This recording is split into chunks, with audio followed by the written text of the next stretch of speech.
माननीय विधायक बांसी और पूर्व मंत्री श्री जयप्रताप सिंह जी, माननीय विधायक गण श्री श्याम दली राही जी, विनय वर्मा जी, पूर्व विधायक श्री राघवेंद्र प्रताप सिंह जी, राजा योगेंद्र प्रताप सिंह जी, जिला पंचायत अध्यक्ष श्रीमती शीतल सिंह जी, मंच पर उपस्थित भारतीय जनता पार्टी के हमारे सभी पदाधिकारीगण और भारी संख्या में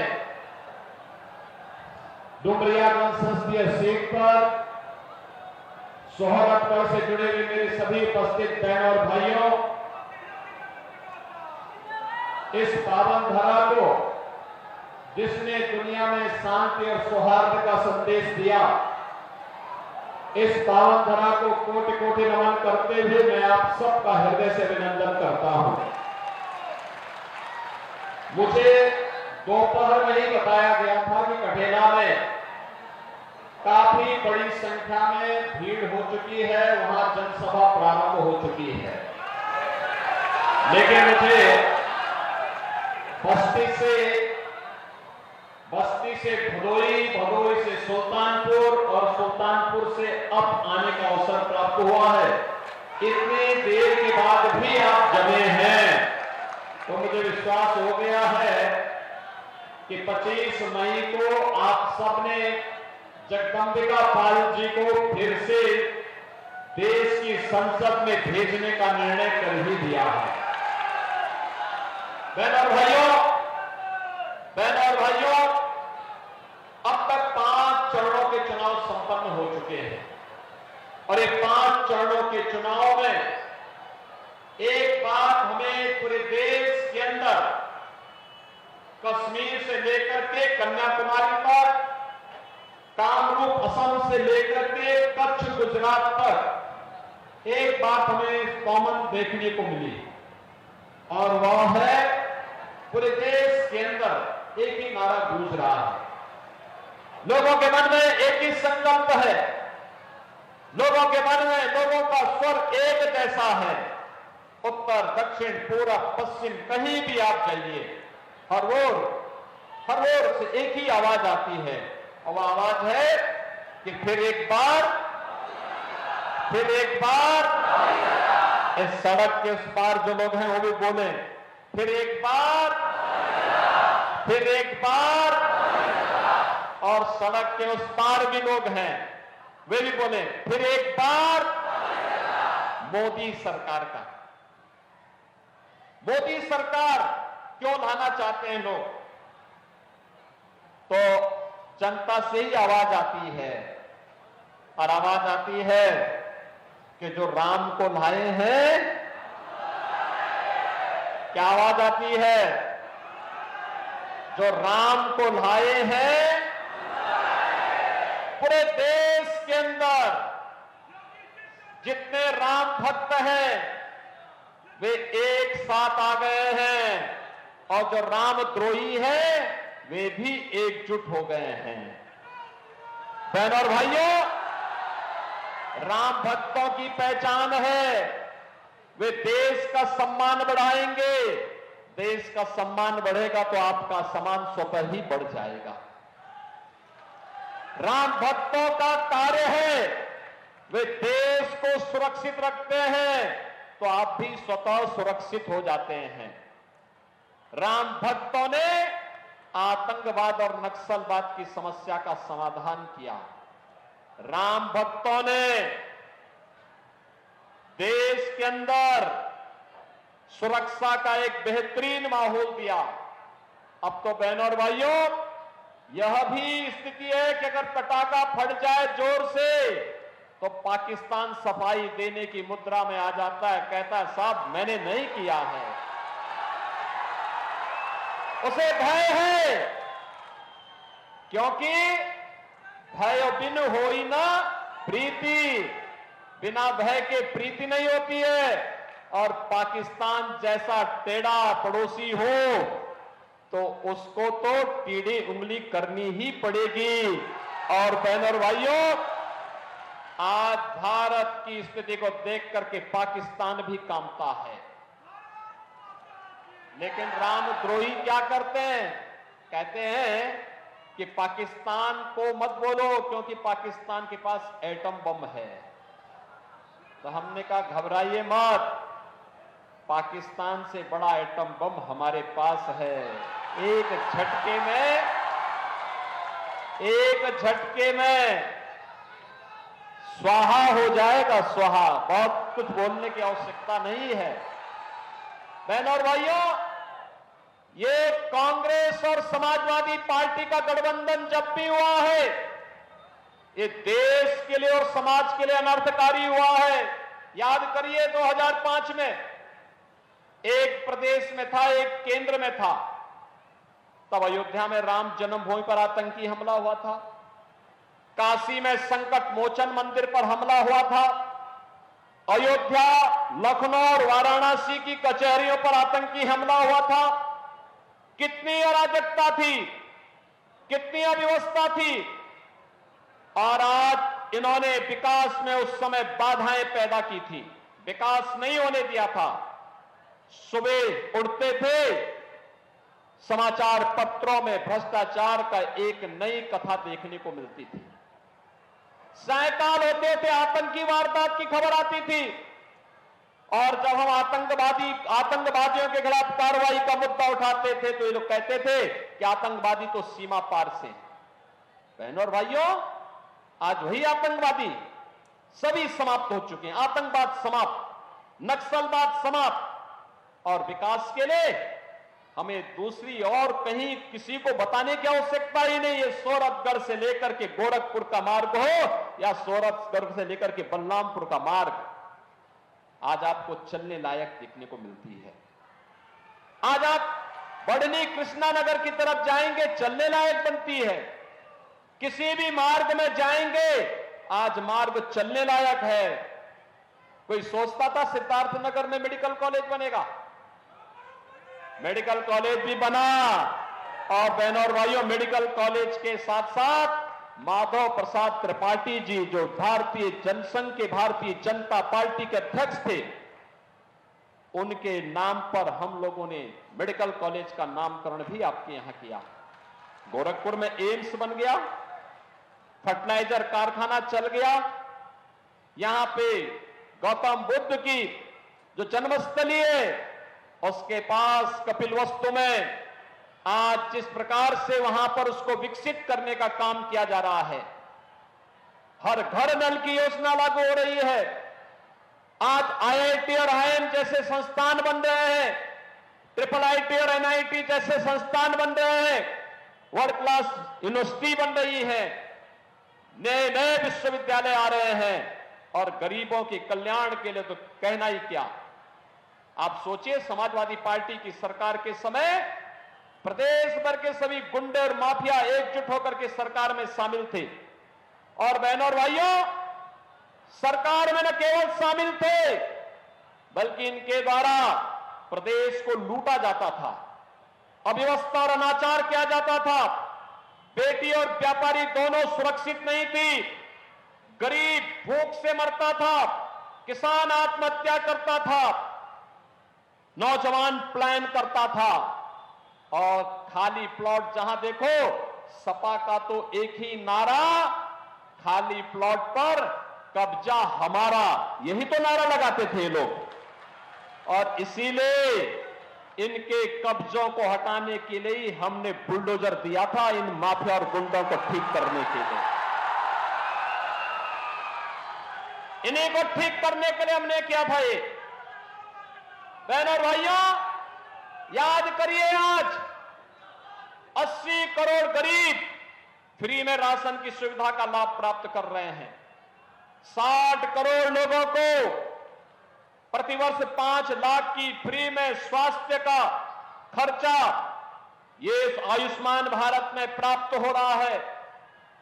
बहनों और भाइयों, पैसा दिल्ली या लखनऊ से या जिले से आपके खाते में कोई पैसा आना है, तो अगर 100 रुपया है तो 100 का 100 रुपया आपके खाते में जाएगा। कोई बीच में उसमें मध्यस्थ पैसा नहीं ले सकता है, क्योंकि मोदी जी ने जनधन अकाउंट खोल दिए, किसानों को किसान सम्मान निधि, हर गरीब के घर में शौचालय का निर्माण, हर गरीब को उज्ज्वला योजना का कनेक्शन, और हमने तो ये भी व्यवस्था यूपी में की है बहनों और भाइयों कि होली और दीपावली में फ्री में रसोई गैस भरा हुआ सिलेंडर उपलब्ध करवाएंगे इन परिवारों को। करा रहे हैं।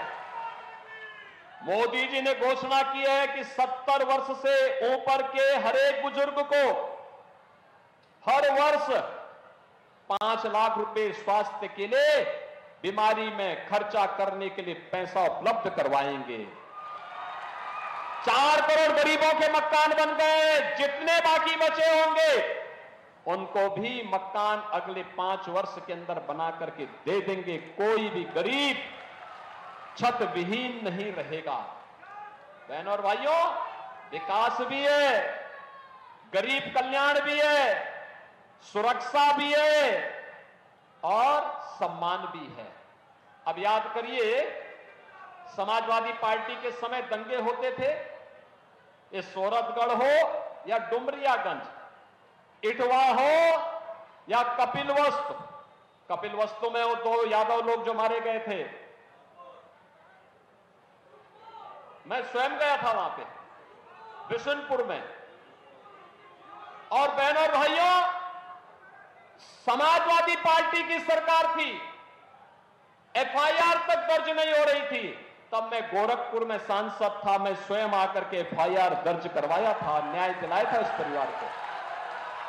डुमरियागंज में एक दिव्यांग बालिका के साथ दुराचार की घटना होती है, अरे समाजवादी पार्टी के लोग बेशर्मी के साथ उन अपराधियों को बचाने का काम कर रहे थे। तब भी हम लोग आए थे, राघवेंद्र प्रताप सिंह और ये श्याम धनी राय मेरे साथ में थे।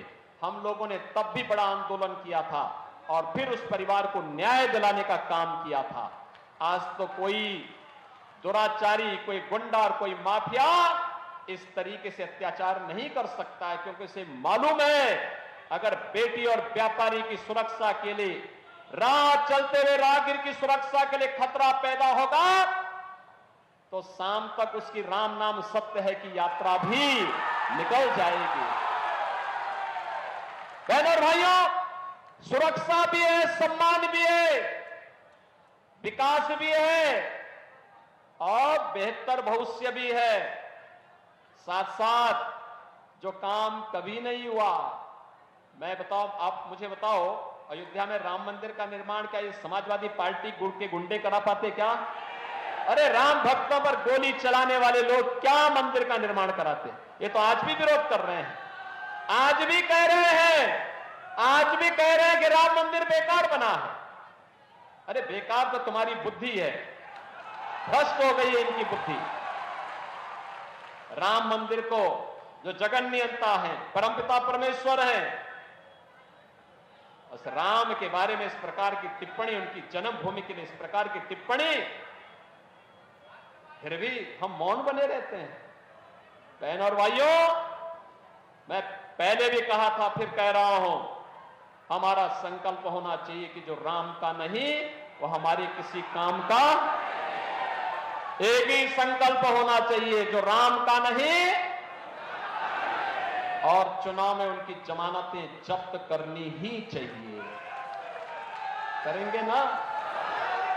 देखो, गोरखपुर से एक माफिया को लोगों ने लात मार करके भगाया है और वो यहां आकर के फिर चुनाव लड़ करके अपने को आजमाने का प्रयास कर रहा है।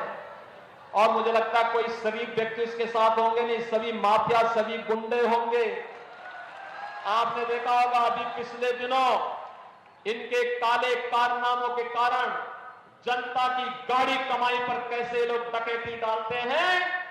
सैकड़ों करोड़ रुपया इन लोगों ने खुर्द-बुर्द कर दिया, पैसा ही गायब हो गया। और तब सीबीआई और ईडी ने इनके यहां छापेमारी करके संपत्ति इन लोगों की जब्त की है। ये पेशेवर माफिया है, गरीबों का खून चूसते हैं, व्यापारियों का पीड़न करते हैं, बेटी की सुरक्षा के लिए खतरा बनते हैं और शरीफ लोगों का जीना हराम करते हैं। और इसीलिए इन गुंड और माफियाओं के खिलाफ भी हम लोग प्रदेश के अंदर बहुत सख्त कार्रवाई करके आम जनता को सुरक्षा प्रदान करते हैं। इनको किसी महत्वपूर्ण पद पर भेज करके हम भस्मासुर पैदा न करें। ये भस्मासुर है आज के। बहनों भाइयों, मुझे बोलने में कोई संकोच नहीं। आपने पुराणों में कथा पढ़ी होगी। आज जनता को जनार्दन क्यों कहा जाता है? जनार्दन इसीलिए कहा जाता है क्योंकि देश का भविष्य आपके हाथ में है। देश आपका, विकास आपका, भविष्य आपका, फैसला भी आपका, वोट भी आपका, तो सब कुछ तो आपका है। तो इसलिए आपको तय करना है देश का भविष्य कैसे होना चाहिए, आपका और आने वाली पीढ़ी का भविष्य कैसे होना चाहिए। और उस भविष्य को बनाने के लिए आज हम सब आपके पास आए हैं, आपसे कहने के लिए कि बहनों और भाइयों, एक भी अपराधी और गुंडा और माफिया और देशद्रोही या रामद्रोही आपका वोट नहीं पाना चाहिए, नहीं पाना चाहिए। कोई स्वाभिमानी समाज किसी माफिया और किसी अपराधी को चुन करके भेजता है तो अपने आने वाली पीढ़ी के भविष्य को अंधकारमय करता है। आप देखते होंगे, मैं तो सांसद था गोरखपुर में, अकेले माफियाओं को चैलेंज करता था, इनको मार मार करके तोड़ाता था गोरखपुर में, हटाता था इनको। वहां के व्यापारियों से मैं कहता था कि जूता चप्पल से इनको तोड़ाओ, जहां मिल जाएंगे घरों में चढ़ करके उनके हमला करके उनको तोड़ करके भगा दो। और बहनों और भाइयों, आपने देखा होगा गोरखपुर में 1996 से हम लोगों ने एक भी व्यापारी से रंगदारी वसूली नहीं होने दी। माफिया कोई भी रहा हो उसको उसकी औकात में रखा। और परिणाम क्या था? आज गोरखपुर का विकास आप देखते होंगे, जाकर के देखिए गोरखपुर का विकास, ऐसे लगता है जैसे बाबा गोरखनाथ साक्षात प्रकट होकर के इस नगरी को अपना आशीर्वाद दे रहे हैं। बहनों भाइयों, ऐसे ही अयोध्यापुरी का भी हाल है। आज आप जाएंगे, साक्षात लगता है जैसे मर्यादा पुरुषोत्तम प्रभु श्री राम साक्षात इस नगरी को आशीर्वाद दे रहे हैं। क्योंकि अब तो विकास होना है, गरीबों का कल्याण करना है, विकसित भारत बनाना है। और इसके लिए ही हम लोग आए हैं। एक एक वोट की कीमत को हमें समझना होगा। और बहनों और भाइयों, एक तरफ मोदी जी के नेतृत्व में भारतीय जनता पार्टी है, निषाद पार्टी, राजभर पार्टी, अपना दल, ये सभी दल एक साथ है। और दूसरी तरफ हैं जितने भी रामद्रोही हैं, इनको विकास से कोई मतलब नहीं। इनका मैनिफेस्टो क्या कहता है? इनका मैनिफेस्टो कहता है कि सत्ता में आएंगे, पिछड़ों का हक मुसलमानों में बांटेंगे। क्या आप इसको स्वीकार करेंगे? क्या इसको स्वीकार करेंगे? क्या ये कहता है? इनका मैनिफेस्टो कहता है सत्ता में आएंगे तो पर्सनल लॉ लागू करके तालिबानी शासन लेकर के आएंगे। क्या तालिबानी शासन हिंदुस्तान में स्वीकार करेंगे? क्या ये तालिबानी शासन लेके आना चाहते हैं, पर्सनल कानून लागू करना चाहते हैं। और ये कहते हैं सत्ता में आएंगे तो आपकी व्यक्तिगत प्रॉपर्टी पर वरासत टैक्स लगाएंगे। वरासत टैक्स का मतलब समझिए आप? वरासत टैक्स यह अमेरिका में लगता है, और अमेरिका से आए हुए अंग्रेज, आधुनिक भारत के अंग्रेज आज वरासत टैक्स की बात करते हैं। हिंदुस्तान में आपके बाप दादों ने जो संपत्ति अर्जित की, जो आपके पास खेत होगा, आपके पास मकान होगा, आपके पास जो जेवर होगा, आपके पास जो पैसा होगा, जो भी हो, लाख, 2 लाख, 50,000, 25,000, 10,000, 5,000, 200, कुछ भी होगा, उसमें से कहेंगे सरकार बनते ही ये कहेंगे कि भाई अब ये इसमें से आधा हमारा वरासत टैक्स, और वरासत टैक्स से आपको जबरदस्ती ले लिया। अब तो आपका 2 कमरे का घर आपके पिता ने बना के दिया, वे आज नहीं जीवित, आज जीवित नहीं है, आपके विरासत में मिल गया। अब ये क्या करेंगे कि उसमें से एक कमरा उठा करके किसी बांग्लादेशी मुसलमान को, किसी पाकिस्तानी मुसलमान को, किसी रोहिंग्या को दे दें, क्या आप इसको स्वीकार करेंगे? क्या इसको स्वीकार करेंगे? क्या बहनों और भाइयों, ये विरासत टैक्स औरंगजेब का जजिया कर है। औरंगजेब मुसलमानों का एक बहुत क्रूर बादशाह था। उसने अब कोई शरीफ मुसलमान भी अपने पुत्र का नाम औरंगजेब नहीं रखता, क्योंकि इसे मालूम है औरंगजेब ने सबसे पहले अपने भाई की हत्या की, फिर अपने बाप शाहजहां को, शाहजहां वही जिसने आगरा का ताजमहल बनाया था, अपने बाप को ही कैद कर दिया। आपको शाहजहां के बारे में पढ़ना है तो पटना की खुदाबख्त लाइब्रेरी में जाकर के थोड़ा देखो, वहां क्या लिखा है। लिखा है, शाहजहां लिखता है कि औरंगजेब जैसा कमबख्त पुत्र किसी को पैदा न हो, क्योंकि इसने मुझे जीते जी एक एक बूंद पानी के लिए तरसाया। और वो कहता, फिर उसको कोसता है, कहता रे तुझसे अच्छा तो ये हिंदू है कि जीते जी अपने बुजुर्गों का सम्मान करता है और मरने के बाद श्राद्ध और तर्पण से उनको जल देने का काम करता है। बहनों और भाइयों, ये औरंगजेब की आत्मा घुस गई है सपा और कांग्रेस गठबंधन पर। ये औरंगजेब को पैदा मत होने दीजिए। सहमत हैं? औरंगजेब को पैदा नहीं होने देंगे ना। स्वतंत्र भारत के अंदर औरंगजेब पैदा नहीं होगा, ये संकल्प होगा ना। सहमत हैं? पाल जी को भारी बहुमत से विजयी बनाएंगे। उनकी विजय के साथ ही 400 पार का लक्ष्य से भी आगे बढ़ेगा। सहमत हैं? तो इसके लिए आपको 2 दिन का समय है, कल और परसों। यहां जितने लोग हैं, कितने लोग हैं कमल खिलाने के लिए संकल्पित? कितने लोग हैं जो कमल खिलाना चाहते हैं? सभी लोग मुझे बताइए। सड़क के उस पार भी सभी लोग मुझे बताओ, कितने लोग हैं जो कमल खिलाने के पक्षधर हैं? बहनों और भाइयों, आपसे मेरी अपील होगी, विनम्र अपील होगी, कल और परसों आप में से हर व्यक्ति 10-10 घरों में जाके जनसंपर्क करके कमल के पक्ष में मतदान करने की अपील करें। करेंगे? जाएंगे? और 25 मई को पहले मतदान, फिर जलपान, और फिर उसके बाद कोई और काम। ठीक है? सहमत है? तो फिर मेरे साथ बोलेंगे, भारत माता की, भारत माता की, भारत माता की जय श्री राम, जय जय श्री राम।